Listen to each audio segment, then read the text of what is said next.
Atau panggil sayang gimana? Aduh, istri orang nggak tuh. Lanjut. Segan ya, ini bos saya.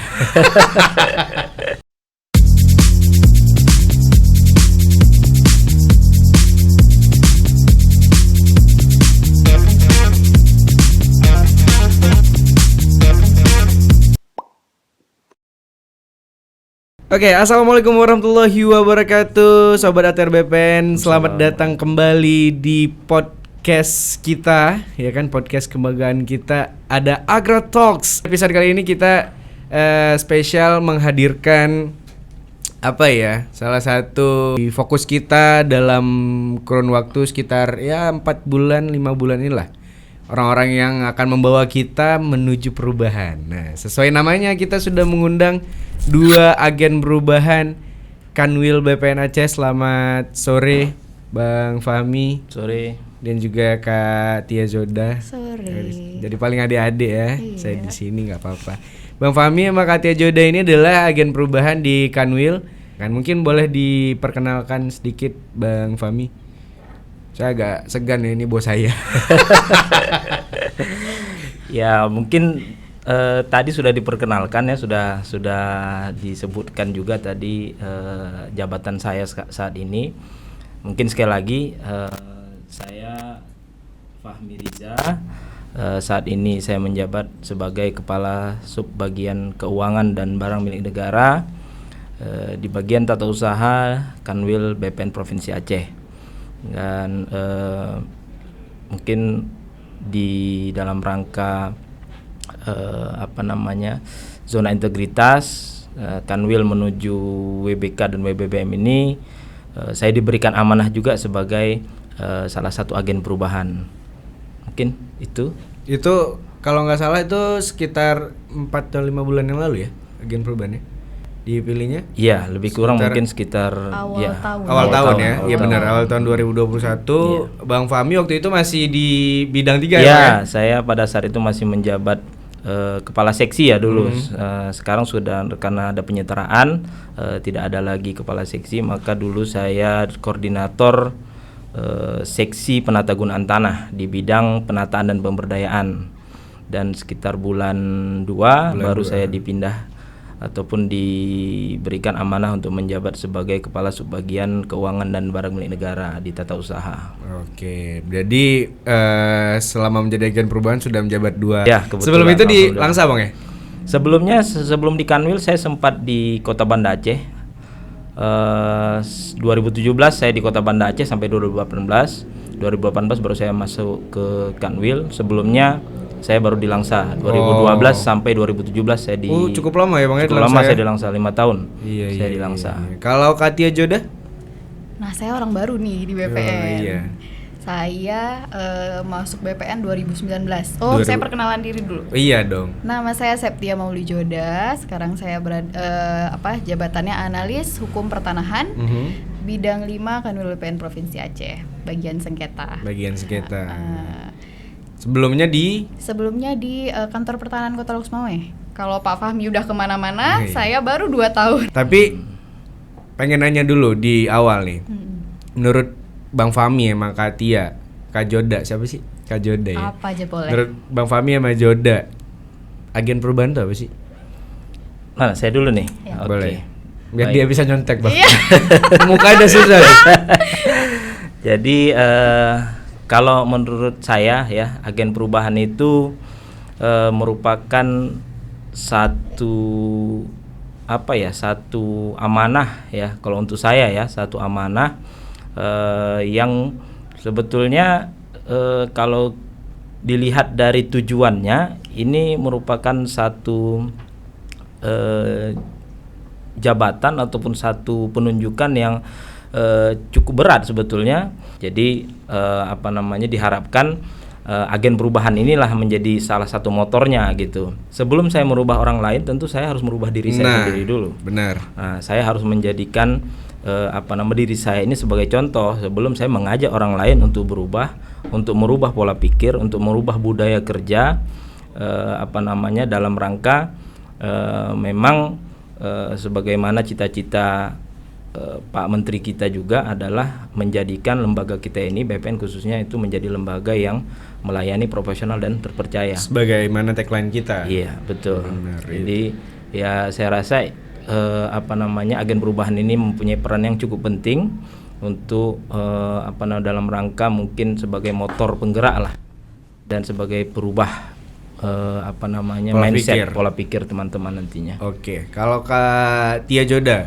ini dari persepsi orang yang mungkin bisa dibilang 2019 baru masuk kemari, baru menjadi ASN juga, ya kan, dan juga dari perspektif seorang perempuan mungkin ngelihat perubahan itu gimana, Kak? Iya, sebenarnya sama aja sih sama Pak Fahmi. Saya juga nggak tahu mau ngomong apa lagi karena semua udah diambil sama Pak Fahmi. Cuman poinnya adalah agen perubahan ini memang dia ibaratnya kayak jembatan antara objek yang mau diubah sama subjek yang ada di dalamnya. Oke. Jadi kita tuh sebagai jembatan. Contohnya kayak Pak Fahmi bilang tadi, perilaku, kedisiplinan. Kita yang menjadi contoh awal gitu. Apalagi sekarang BPN digitalisasi nih semuanya. Mungkin ada senior-senior kita yang dulunya nggak tahu tuh kalau misalnya ternyata ada efisiensi waktu dengan menggunakan contohnya kayak HP, lewat web, ini itu. Kayak sekarang misalnya udah ada pengaduan yang lebih gampang lewat si pemanah gitu-gitu. Iya. Jadi intinya sih untuk mungkin paham awamnya adalah kita itu akan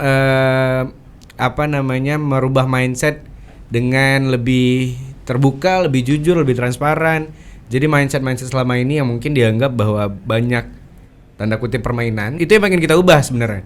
Itu yang pengen kita coba untuk tata ulang lagi melalui hal-hal strategis seperti ini. Salah satunya adalah melalui agen perubahan ini. Tapi selama beberapa bulan menjadi agen perubahan, dari perspektif dari agen perubahan nih, ada nggak perubahan yang cukup signifikan atau mungkin ada nggak perubahan itu, Bang?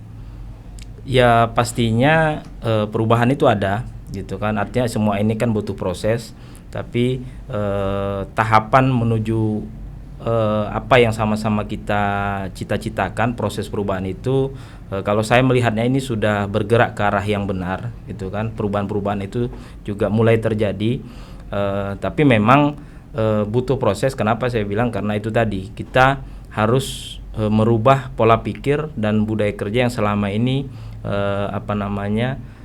mungkin sudah menjadi budaya gitu ya, menjadi budaya kerja, budaya bagi mungkin sebagian besar ASN kita gitu. Itu yang harus pelan-pelan kita rubah, tentu dengan juga membentuk suatu sistem mungkin ya.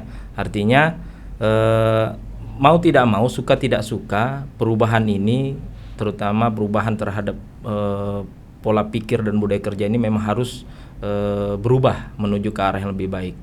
Nah, tapi perubahan itu kalau saya pribadi melihat itu sudah ada, terutama di Kanwil. Terutama di Kanwil. Oke, menurut Kak Joda, apalagi kalau Kak Joda ini orang teknis ya kan, di bidang 5 juga, di Loksme juga ada orang teknis gitu. Dari segi teknis sendiri ada nggak sih perubahan yang mungkin dirasa semenjak kakak di sini tuh berubah? Kita lihat di Kanwil aja dulu ya, karena sekarang saya di Kanwil. Banyak perubahannya, banyak sekali. Contohnya inovasi-inovasi yang ada di Kanwil. Lebih memudahkan masyarakat. Kalau kita lihat di Instagram, kalau ngikutin Instagramnya Kanwil udah banyak, udah sering kita post inovasi-inovasi Kanwil. Contohnya si pemanah. Sekarang yang baru si petaba. Itu dari bidang 4 ya. Kalau saya mau lihat di Kantah, di kantor pertanahan. Jadi dulu sebelum ada ZI, nggak ada agen perubahan, loket di kantor pertanahan itu biasa aja. Tapi sejak ada agen perubahan, banyak inovasi-inovasi baru. Contohnya kayak cek bersih cuman berapa menit. Gitu. Itu kan ide-ide agen perubahan yang disalurkan di Kantah. Cuman bedanya di Kanwil kita nggak ada pelayanan. Nggak ada pelayanan, benar. Jadi kita kejarnya di bagian inovasinya. Benar. Sebenarnya udah banyak banget inovasi yang mungkin diciptakan oleh Kanwil. Ini terima kasih banyak juga Bapak Kanwil kita yang sebagai motor juga di awal kepemimpinan beliau ya kita bisa sampai sejauh ini. Banyaklah aplikasi-aplikasi yang memudahkan kalian. Mungkin kayak tadi dibilang Joda ada apa namanya si pemanah ya kan yang buat kita bisa laporan langsung ke sini. Yang dulu tuh perspektifnya tuh banyak pungli atau apa segala macam, sekarang tuh udah dipotong dengan cukup baik sama apa namanya, tidak diberikan ruang lagi ya, tidak diberikan ruang lagi oleh banyaknya mekanisme yang dibuat semenjak kita mencoba untuk meraih WBK dan WBM ini semenjak ZI lah. Tapi kalau misalnya di apa namanya di Kanwil sendiri kita juga udah banyak perubahan-perubahan ruangan gitu dan segala macam, itu kerasa nggak menurut Bang Fahmi dan Bang Fahmi lah? Kalau Kak Joda baru gitu, mungkin nggak terlalu familiar lah sama suasana yang lama. Kalau Bang Fahmi yang dulu gimana, yang sekarang gimana, kira-kira itu membuat perubahan nggak Bang? Iya, kebetulan memang saya pertama kali penempatan sebagai CPNS itu 2010 itu saya kebetulan ditempatkan di Kanwil, sama seperti Joda saya ditempatkan di bidang sengketa dulu juga. Bidang 5. Saya sempat 2 tahun di Kanwil dulu 2010 sampai 2012. Nah, kalau saya ditanya dibandingkan dulu dengan sekarang ya tentu banyak sekali perubahan yang terjadi khususnya terhadap ruangan-ruangan yang ada di Kanwil. Baik itu ruangan ruangan pimpinan, ruangan staf, habis itu suasana kerja juga pasti banyak mulai perubahan. Tapi memang yang paling drastis perubahan itu adalah mungkin lebih kurang 3 tahun terakhir ya, tepatnya mungkin semenjak kepemimpinan dari Pak Kanwil kita, Pak Gusti Arsyah. Beliau memang kebetulan saya dulu juga bersama. Dulu sempat sama-sama juga ya Bang ya? Sempat bersama-sama di Langsa. Pada saat itu beliau menjabat sebagai Kepala Kantor Pertahanan Kota Langsa. Jadi memang dari dulu memang beliau adalah seorang yang ingin merubah ataupun menjadikan suasana kerja itu membuat semuanya menjadi lebih menarik, lebih membuat gairah bekerja itu menjadi semakin baik gitu kan. Intinya beliau ingin setiap kita itu membawa perubahan lah, terutama khususnya terhadap lingkungan tempat kita bekerja. Benar. Nah, jadi perubahan-perubahan ruangan itu memang berdampak banyak sebetulnya untuk kinerja kita. Jadi kita tidak monoton, kita tidak bosan, apalagi mungkin ditambah sekarang disisip dengan modernitas lah ya, modernitas. Jadi suasana kantor itu tidak harus melulu seperti zaman dulu gitu loh, kota. Habis itu mungkin ya standar kantor pemerintah zaman dulu lah. Mungkin sekarang kita sudah abang-abang satpamnya itu masih belum bisa ngomong tuh. Nah, jadi mungkin sekarang kita juga sudah banyak melihat kantor-kantor pemerintah itu bergayanya itu ataupun desainnya itu sudah lebih modern lah ya, lebih inilah. Lebih milenial kalau lebih milenial. Iya. Dia memang karena konsepnya memang gitu tuh. Kita tuh cinta dulu sama kantor ya kan. Iya. So kita kerja juga dengan cinta. Nanti outputnya juga penuh dengan cinta sama masyarakat gitu ya. Cinta sama masyarakat. Ini kameranya mana itu? Sama masyarakat, cinta sama masyarakat gitu. Tapi Joda, kalau misalnya kamu kan udah keceplosan. Kalau misalnya Joda sendiri waktu di Luxmo itu di bidang sama di sengketa juga ya, seksi sengketa juga ya. Berarti terasa yang sangat jauh memang antara adanya si pemanah sama enggak? Iya. Jadi kalau dulu tuh kita nungguin orang untuk ngadu itu susah. Oh, susah. Karena pertama kita instansi pemerintahan, masyarakat ngerasa kayak saya ngadu ke situ saya bakal kalah. Yang pertama. Terus kalau dulu mandat, misal masyarakat ngadu ke loket, ya udah sampai di loket aja. Tapi sekarang nggak kayak gitu. Iya. Sekarang apapun yang diadukan masyarakat, dari mulai yang paling bawah sampai yang paling atas bisa tahu, bisa baca, betul. Jadi sama-sama mencari solusi dengan cepat. Nah, oke. Tapi ini pertanyaannya cukup menarik ini. Selama menjadi agen perubahan, ada nggak kisah-kisah, mungkin ada kisah dukanya, kisah sukanya, kisah keluh kesahnya mungkin. Nah, selama menjabat hampir 4 bulan ya 5 bulan lah. Kita anggaplah dari awal tahun gitu. Berarti udah 5 bulan. Ya, 5 bulan. Gimana sebagai agen perubahan? Belum lagi disuruh syuting ya kan, banyak ya disuruh syuting. Saya mau bilang Honor gitu. syutingnya tolong dong, mana nih? Tolong. Siapa dulu nih? Boleh, Joda dulu lah. Oh ya, Tadi gantian. Sebenarnya dari awal penetapan agen perubahan itu semuanya seru. Seru. Semakin kesini semakin semangat nih. Ini udah jadi agen perubahan, nyata hasilnya. Iya, perubahannya ada gitu. Perubahannya ada, bisa kita lihat. Jadi semakin kesini semakin semangat untuk dia aja semangat. Kok anak baru ya kan? Ya yang lain juga harus lebih semangat gitu. Ini kalau Bang Fahmi edisi yang lebih tuanya gitu. Jangan tua lah. Lebih seniornya. Iya. Kalau untuk Joda mungkin ya penyematan ini kan wah anak muda tuh udah biasa lah sama penyematan. Yang jelas menjadi agen perubahan ini yang pasti yang sudah saya rasakan itu adalah itu merubah diri saya sendiri. Wah. Untuk berubah itu harus dipaksa. Betul Bang. Setuju. Jadi yang pasti perubahan itu saya rasakan yang memberi diri saya perubahan ke arah yang positif pastinya. Doakan semua pendengar podcast kita Agratalks, doakan semoga kita tahun ini bisa mencapai target kita. Ya kan kita bisa meraih WBBK dan WBBM. Amin ya. Ini kita sangat serius bekerja untuk hal ini. Dan juga yang paling penting lagi adalah kalian yang sudah melihat kita di sini ya, kalian yang sudah mendengar kita di podcast ini. Jadi jangan sampai pernah ragu lagi untuk melakukan perubahan juga di perspektif kalian, dan kita akan bantu gitu. Kalau misalnya kalian melihat ada hal aneh yang terjadi di instansi ini, ya kan silakan dilaporkan. Cukup banyak metode-metode yang bisa dilakukan. Paling gampang itu bisa lewat Instagram, ya kan. Terus bisa si pemanah. Habis itu kita juga punya pengaduan langsung, gitu ya. Pokoknya banyak yang bisa dilakukan dan bantu kami untuk bisa berubah menjadi lebih baik dan ke arah yang lebih baik ya. Pesan terakhir lah. Itu tadi pesan dari, gila udah keren kali sih pesan dari saya. Kasihan nih Joda nggak tahu jawab apa pasti.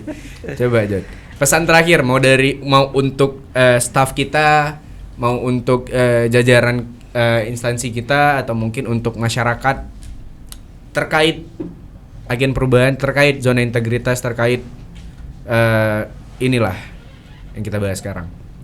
Terus berinovasi, memberikan nilai tambah. Untuk masyarakat mungkin tadi sudah disampaikan juga oleh Arif, bahwasannya bantu kami untuk berubah, pantau juga dan selalu awasi kinerja kami gitu kan. Kalau memang dirasa ada yang tidak benar, dirasa ada yang mengganjal, jangan ragu untuk menggunakan saluran pengaduan yang sudah kita siapkan. Mungkin itu untuk teman-teman ASN di Kanwil ataupun untuk teman-teman ASN di Kanta. Bukan cuma ASN sih ya. Kalau sekarang kan ada ASN, ada PPNPM ya. Iya. Ada PPNPM, Satpam, CS, semuanya lah jajaran kita ya kan. Mari berubah pola pikir, berubah budaya kerja, karena zaman sudah menuntut hal ini gitu. Apabila kita tidak berubah, tidak ikut berubah dan tidak mau berubah, maka kita tidak akan pernah menjadi orang yang sukses untuk di kemudian hari. Mungkin itu. Baik, luar biasa. Mungkin boleh tepuk tangan untuk terakhir ini, luar biasa sekali. Kita ucapkan terima kasih banyak juga untuk Bang Fahmi dan Joda sudah lembur hari ini ya. Terima kasih banyak. Ini episode kali ini luar biasa. Kita mengobrol tentang hal yang mungkin selama ini ini jadi menepis banyak pikiran orang juga gitu. Masyarakat pasti ya kita tahulah. Kita sebagai masyarakat dulu juga mungkin berpikir hal yang sama. Semoga episode kali ini bisa menemukan titik terang di pikiran kita semua gitu ya. Dan juga sekali lagi semoga kita jajaran Kanwil bisa mendapatkan apa yang kita perjuangkan selama ini. Amin. Terima kasih Bang Fahmi, terima kasih Joda, terima kasih untuk seluruh pendengar podcast ATR BPN Agratalks. Terima kasih banyak. Kita akan ketemu lagi di episode selanjutnya. Kita akan membahas tentang hal-hal yang lebih seru, ya kan? Pokoknya tungguin aja Agratalks episode selanjutnya. Assalamualaikum warahmatullahi wabarakatuh. Waalaikumsalam warahmatullahi wabarakatuh.